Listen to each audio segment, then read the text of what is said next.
Okay, that was Les Artistes by Santo Gold. Matthew, Yes. in your article, you discuss the idea of kicking the can down the road. How do you see this working out for Greece? Well, it doesn't look good, and it's hard to paint a pretty picture. It's hard to find some light at the end of the tunnel, simply because it can't repay this money, and yet it's on March 20th. It's going to need another 145 billion euros, and that, or it defaults, it goes bankrupt. And if Yeah. it doesn't get that 145 billion, then it will trigger all those insurance policies we talked about. And I mean the haircuts. And on the other hand, if they do give them the money, this next tranche, the conditions attached are so onerous, and in fact, um, the condition is from Germany as of this morning on Bloomberg that Germany insists that they control Greece's fiscal policy directly from Germany. Wow. And because they do not trust the Greeks to put in the austerity measures and fiscal changes and policies that will be required to get their money back. So they're essentially saying, okay, I'll lend your business money, but I'm now the CEO until it gets paid back. And this is historic, as you could guess. So essentially, it sounds like Germany would own Greece. Well, it would certainly own the levers that control Greece economically, which is pretty much the whole ballgame, wouldn't you think? And but if you're Germany and you're being asked to give your citizens productivity to the Greeks, it kind of makes sense if you're German, you know. But on the other hand, it opens the specter. We start stepping back decades into animosities and nationalism and all these horrible things that the EU was designed to get rid of. There's a because of their the European Union had a delicate balance of sovereignty issues to consider when it was formed too. Right now, if in the circumstances that Greece finds itself in, it's about how much sovereignty that they're willing to abandon in order to make the rest of the Eurozone happy. And it's not just Greece, because if you're Spain or Ireland or Portugal or any of these other countries, this is the future for you too, because few of these countries have any way out of their mess without, again, asking Germany for support. So this is sort of a hint of the future. It's sort of putting a chill over Europe. And that's going to be the developing storyline. It's going to become less about complex bond and CDS issues and more about issues of national sovereignty. And now we cross into a whole different ballpark. Yeah. I just posted up an article to oppositionr.adio on Facebook here. Greece, from Bloomberg. I don't know if this is the article you're talking about. Greece bankers accept debt swap deal this week. Is that the one? Well, they say they are, but there's so much smoke and mirrors. It's so complex. If you read it, I read that this morning. If you read into that, these are where the onerous terms are buried. Yeah. So do you think now they're reporting that they expect a deal this week? Do you think that this is possible to close a deal? It's impossible to say, and nobody knows. There are so many competing forces. It's so complex, and it's such a mess that even they don't know what's going on. Mm-hmm. Nobody really has a hand on all the moving parts. So at any minute, and there have been these last-minute things before, and at any minute, someone or something could pop in and poof, there it goes. Yeah.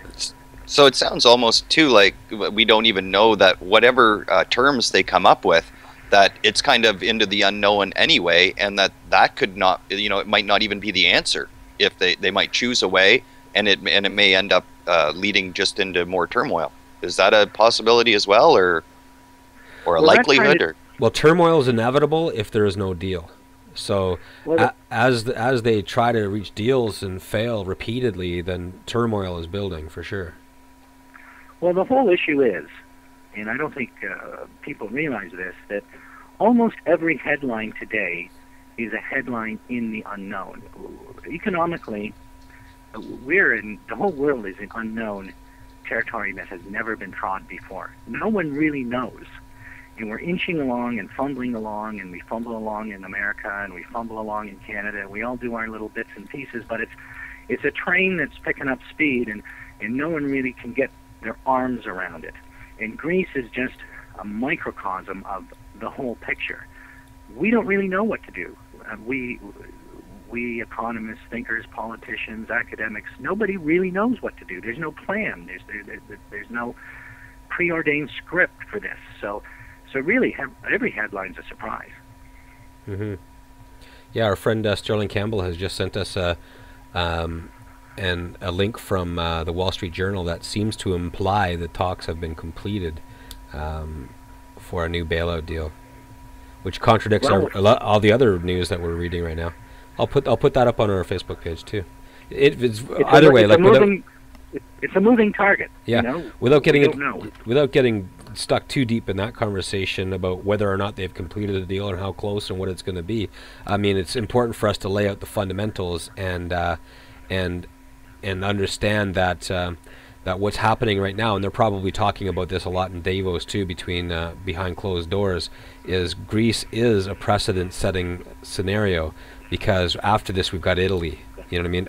Ireland is still in a mess. Then we have Portugal. Then the big one is going to be Spain, and it's inevitable that France eventually is included in this in this group as well. So I don't know how you can spell pigs with an F. You know, F and pigs. Silent F. F and pigs. You know silent what I mean? F. It's silent. Yeah. But like Greece is small potatoes compared to Italy and Spain and France. And so the kind of deal they work out in Greece is going to be very important, because it'll be the framework or the architecture for future deals with other countries ready to default in the European Union. And historically, it's important to note that historically a bankrupt country would just run out its currency and deflate and inflate away the debt by printing its own currency. You know what I mean? But unless the Greeks are themselves willing to bow out of the European Union and reissue the drachma and just print the hell out of it until they've paid everything off, you know, that's then you'll have a nation of dumpster divers there for sure, because they won't be able to afford to buy anything. Well, the thing is, it's not really a Greek issue. Greece is the flashing red light, but it's not really a Greek issue. It's a contagion issue. The issue isn't exactly what happens to someone on the streets in Greece. Yeah. What happens to everyone on the streets of the world once the dominoes start to roll. Exactly. And my point is, you could stop the dominoes if you could get Greece out of the European Union. You know what I mean? And right now, the fact that they can't, and Greece is unwilling, and Greece is unwilling to pay, and Greece is unwilling to sell the Parthenon and all the other treasures in their coastline, you know what I mean? And because of that, then Greece, they can't chop off the offending limb. Then the contagion is going to spread, you know? Well, it's going to spread either way, because if Greece, under whatever set of circumstances develops, leaves the EU, well then they have to leave the bondholders holding the bag, and these are the same bondholders who are in Italy and who are in Ireland, and then they begin to, then Ireland comes to the plate and says, well, that's a shame about Greece, isn't it? Well, these things happen. Hey, where's my next tranche? And they go, right. Whoa, whoa, whoa. Right. Whoa, whoa, whoa.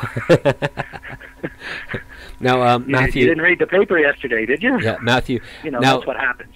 Because we keep on bringing this issue back to contagion, right? And the word contagion implies that this can spread, and if it can spread, who's to say who's immune from it and who's not immune from it? We've got a prime minister in Davos this week preening on the world stage, talking about how Canada is the example of how the system should work, and Canada has fared better than the rest.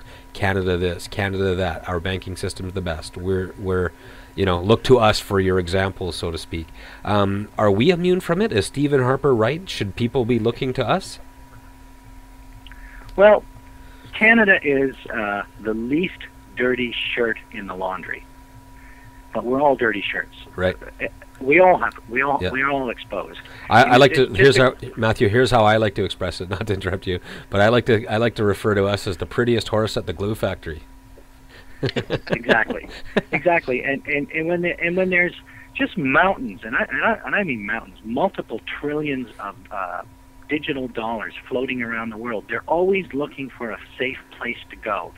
And in his speech, Stephen Harper made sure to put a plug in for our low tax rates and our steady regulation. And this was kind of his way of saying, hey, invest. If you're really getting sick of putting money into Europe or investing in the United States, send some our way.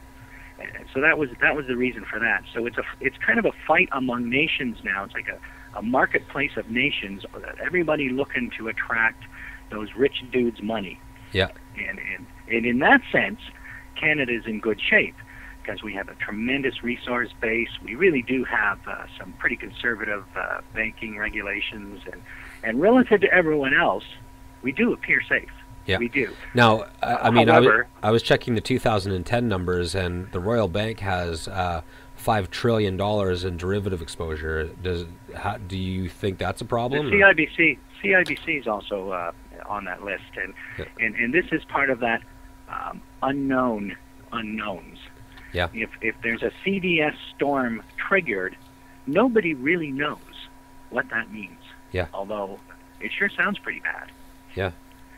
And, I don't know then that storm sweeps into our banks, and then the question for us becomes, well, what are we going to do about that? Yeah. I don't know if this is a completely different topic, but I know that in Europe, a number of these countries, France in particular, are talking about imposing the quote-unquote Robin Hood tax on the derivative market, which is a very tiny, small tax that would accumulate a large amount of money because of the amount of trading that goes on. And yet I know that Stephen Harper has made opposition as far as it happening in Canada. I find it ironic that he'd be standing in front of the Europeans talking to them about the world economy, promoting Canada, and at the same time being in complete disagreement with them as to a possible fix. Well, I don't know if the financial tax is a fix, but what it would do is raise a pool of money which they can use to pour onto raging fires, because there isn't one right now. Yeah. Any bailout money you see is borrowed money. Yeah. There is no money. There is no money. So every tranche, every transfer, every payment, every bond is all based on something that's been previously borrowed. So there's a real desire to start building a emergency fund, and that's a good idea. Yeah. However, it comes out of the pockets of people who have really big lobbies. Okay, Matthew. I understand that you're a member of or you consider yourself to be a member of the Occupy movement. Is this true? Or? This is true. Guilty as charged. Okay. Well, you know what? That's something we would really like to discuss with you, and perhaps we can go to another musical break and come back. Do you still have time, Matthew? Yep. Perfect. Okay. Here's Sufjan Stevens. I Walked.